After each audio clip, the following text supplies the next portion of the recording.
गौतम बुद्ध, जन्म 563 बीसी, निर्वाण 483 बीसी, एक श्रमण थे जिनकी शिक्षाओं पर बौद्ध धर्म का प्रचलन हुआ। इनका जन्म लुम्बिनी में 563 बीसी इक्ष्वाकु वंशीय क्षत्रिय शाक्य कुल के राजा शुद्धोधन के घर में हुआ था। उनकी मां का नाम महामाया था जो कोलीय वंश से थीं, जिनका इनके जन्म के 7 दिन बाद निधन हुआ। उनका पालन महारानी की छोटी सगी बहन महाप्रजापति गौतमी ने किया। 29 वर्ष की आयु में सिद्धार्थ विवाहोपरांत एकमात्र प्रथम नवजात शिशु राहुल और धर्मपत्नी यशोधरा को त्याग कर संसार को जरा, मरण, दुखों से मुक्ति दिलाने के मार्ग एवं सत्य दिव्य ज्ञान की खोज में रात्रि में राजपाट का मोह त्याग कर वन की ओर चले गए।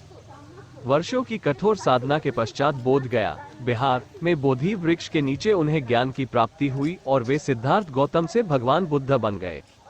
इतिहासकार पम कोटा वेंकटचलम के अनुसार गौतम बुद्ध का जन्म 1887 में तथा निर्वाण 1807 ईपू में हुआ था और अनेकानेक इतिहासकार मानते हैं कि भारतीय तिथिक्रम, वंशावलियों और पुरातत्व के अनुसार बुद्ध निर्वाण की यही तिथि सिद्ध होती है।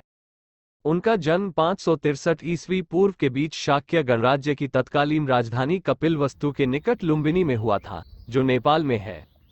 लुम्बिनी वन नेपाल के तराई क्षेत्र में कपिलवस्तु और देवदा के बीच नौतनवा स्टेशन से 8 मील दूर पश्चिम में रुक्मिनदेई नामक स्थान के पास स्थित था।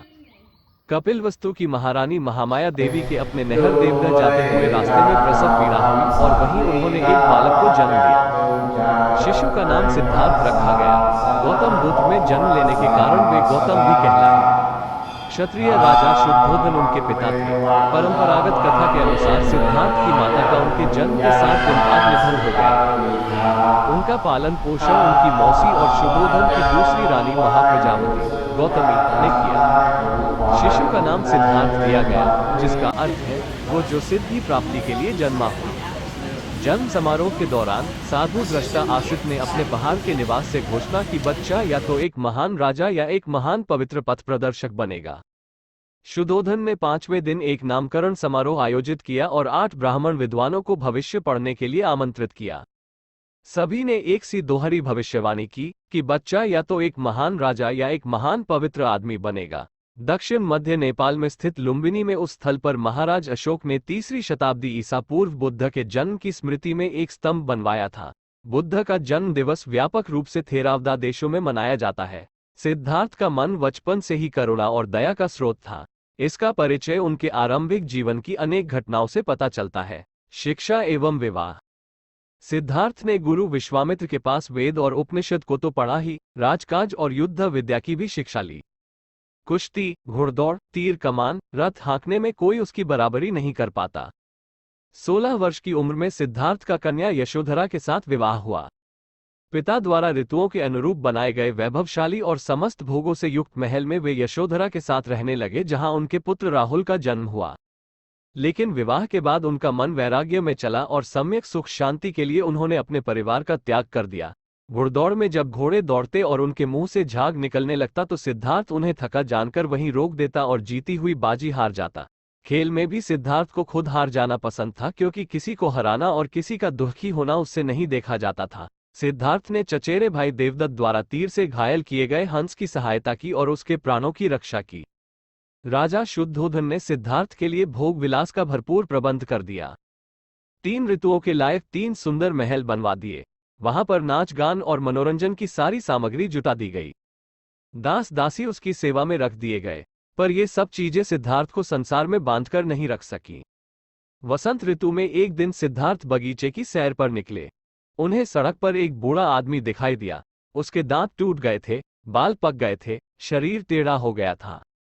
हाथ में लाठी पकड़े धीरे धीरे कांपता हुआ वो सड़क पर चल रहा था। दूसरी बार कुमार जब बगीचे की सैर को निकला तो उसकी आंखों के आगे एक रोगी आ गया। उसकी सांस तेजी से चल रही थी, कंधे ढीले पड़ गए थे, बाहें सूख गई थी, पेट फूल गया था, चेहरा पीला पड़ गया था। दूसरे के सहारे वो बड़ी मुश्किल से चल पा रहा था। तीसरी बार सिद्धार्थ को एक अर्थी मिली। 4 आदमी उसे उठाकर लिए जा रहे थे। पीछे पीछे बहुत से लोग थे। कोई रो रहा था, कोई छाती पीट रहा था, कोई अपने बाल नोच रहा था। इन दृश्यों ने सिद्धार्थ को बहुत विचलित किया। उन्होंने सोचा कि धिक्कार है जवानी को जो जीवन को सोख लेती है, धिक्कार है स्वास्थ्य को जो शरीर को नष्ट कर देता है, धिक्कार है जीवन को जो इतनी जल्दी अपना अध्याय पूरा कर देता है। क्या बुढ़ापा, बीमारी और मौत सदा इसी तरह होती रहेगी? सौम्य चौथी बार कुमार बगीचे की सैर को निकला तो उसे एक सन्यासी दिखाई पड़ा। संसार की सारी भावनाओं और कामनाओं से मुक्त प्रसन्नचित सन्यासी ने सिद्धार्थ को आकृष्ट किया। सुंदर पत्नी यशोधरा, दुधमुहे राहुल और कपिलवस्तु जैसे राज्य का मोह छोड़कर सिद्धार्थ तपस्या के लिए चल पड़े। वो राजगृह पहुंचे, वहां भिक्षा मांगी। सिद्धार्थ घूमते घूमते आलार कालाम और उद्दक रामपुत्र के पास पहुंचे। उनसे योग साधना सीखी, समाधि लगाना सीखा, पर उससे उसे संतोष नहीं हुआ। वो उरुवेला पहुंचे और वहां पर तरह तरह से तपस्या करने लगे। सिद्धार्थ ने पहले तो केवल तिल चावल खाकर तपस्या शुरू की, बाद में कोई भी आहार लेना बंद कर दिया। शरीर सूखकर काटा हो गया। 6 साल बीत गए तपस्या करते हुए। सिद्धार्थ की तपस्या सफल नहीं हुई।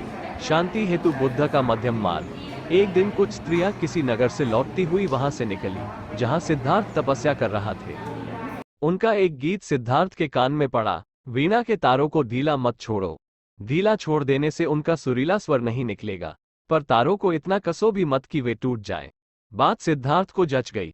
वह मान गए कि नियमित आहार विहार से ही योग सिद्ध होता है। अति किसी बात की अच्छी नहीं। किसी भी प्राप्ति के लिए मध्यम मार्ग ही ठीक होता है और इसके लिए कठोर तपस्या करनी पड़ती है। बुद्ध के प्रथम गुरु आलार कलाम थे, जिनसे उन्होंने संन्यास काल में शिक्षा प्राप्त की। 35 वर्ष की आयु में वैशाखी पूर्णिमा के दिन सिद्धार्थ पीपल वृक्ष के नीचे ध्यानस्थ थे। बुद्ध ने बोधगया में निरंजना नदी के तट पर कठोर तपस्या की तथा सुजाता नामक लड़की के हाथों खीर खाकर उपवास तोड़ा। समीपवर्ती गांव की एक स्त्री सुजाता को पुत्र हुआ। वह बेटे के लिए एक पीपल वृक्ष से मन्नत पूरी करने के लिए सोने के थाल में गाय के दूध की खीर भरकर पहुंची। सिद्धार्थ वहां बैठा ध्यान कर रहा था। उसे लगा कि वृक्ष देवता ही मानो पूजा लेने के लिए शरीर धरकर बैठे हैं। सुजाता ने बड़े आदर से सिद्धार्थ को खीर भेंट की और कहा, जैसे मेरी मनोकामना पूरी हुई उसी तरह आपकी भी हो। उसी रात को ध्यान लगाने पर सिद्धार्थ की साधना सफल हुई। उसे सच्चा बोध हुआ। तभी से सिद्धार्थ बुद्ध कहलाए। जिस पीपल वृक्ष के नीचे सिद्धार्थ को बोध मिला वह बोधि वृक्ष कहलाया और गया का समीपवर्ती वो स्थान बोध गया। धर्म चक्र प्रवर्तन। वे 80 वर्ष की उम्र तक अपने धर्म का संस्कृत के बजाय उस समय की सीधी सरल लोक भाषा पाली में प्रचार करते रहे। उनके सीधे सरल धर्म की लोकप्रियता तेजी से बढ़ने लगी। 4 सप्ताह तक बोधिवृक्ष के नीचे रहकर धर्म के स्वरूप का चिंतन करने के बाद बुद्ध धर्म का उपदेश करने निकल पड़े। आषाढ़ की पूर्णिमा को वे काशी के पास मृगदाव, वर्तमान में सारनाथ, पहुंचे। वहीं पर उन्होंने सर्वप्रथम धर्मोपदेश दिया और प्रथम 5 मित्रों को अपना अनुयायी बनाया और फिर उन्हें धर्म प्रचार करने के लिए भेज दिया। महाप्रजापति गौतमी, बुद्ध की विमाता, को सर्वप्रथम बौद्ध संघ में प्रवेश मिला। आनंद बुद्ध का प्रिय शिष्य था। बुद्ध आनंद को ही संबोधित करके अपने उपदेश देते थे। महापरिनिर्वाण। पाली सिद्धांत के महापरिनिर्वाण सूत्र के अनुसार 80 वर्ष की आयु में बुद्ध ने घोषणा की कि वे जल्द ही परिनिर्वाण के लिए रवाना होंगे। बुद्ध ने अपना आखिरी भोजन, जिसे उन्होंने कुंडा नामक एक लोहार से एक भेंट के रूप में प्राप्त किया था, ग्रहण लिया, जिसके कारण वे गंभीर रूप से बीमार पड़ गए। बुद्ध ने अपने शिष्य आनंद को निर्देश दिया कि वो कुंडा को समझाए कि उसने कोई गलती नहीं की है। उन्होंने कहा कि यह भोजन अतुल्य है। उपदेश। भगवान बुद्ध ने लोगों को मध्यम मार्ग का उपदेश दिया। उन्होंने दुहक, उसके कारण और निवारण के लिए अष्टांगिक मार्ग सुझाया। उन्होंने अहिंसा पर बहुत जोर दिया है। उन्होंने यज्ञ और पशु बलि की निंदा की। बुद्ध के उपदेशों का सार इस प्रकार है। महात्मा बुद्ध ने सनातन धर्म के कुछ संकल्पनाओं का प्रचार किया, जैसे अग्निहोत्र तथा गायत्री मंत्र, ध्यान तथा अंतर्दृष्टि। मध्य मार्ग का अनुसरण। 4 आर्य सत्य। अष्टांग मार्ग। बौद्ध धर्म एवं संघ। बुद्ध के धर्म प्रचार से भिक्षुओं की संख्या बढ़ने लगी। बड़े बड़े राजा महाराजा भी उनके शिष्य बनने लगे। भिक्षुओं की संख्या बहुत बढ़ने पर बौद्ध संघ की स्थापना की गई। बाद में लोगों के आग्रह पर बुद्ध ने स्त्रियों को भी संघ में ले लेने के लिए अनुमति दे दी, यद्यपि इसे उन्होंने उतना अच्छा नहीं माना। भगवान बुद्ध ने बहुजन हिताय, लोक कल्याण के लिए अपने धर्म का देश विदेश में प्रचार करने के लिए भिक्षुओं को इधर उधर भेजा। अशोक आदि सम्राटों ने भी विदेशों में बौद्ध धर्म के प्रचार में अपनी अहम भूमिका निभाई। मौर्य काल तक आते आते भारत से निकलकर बौद्ध धर्म चीन, Japan, Korea, Mongolia, Burma, Thailand, Hind, चीन, श्रीलंका आदि में फैल चुका था। इन देशों में बौद्ध धर्म बहुसंख्यक धर्म है।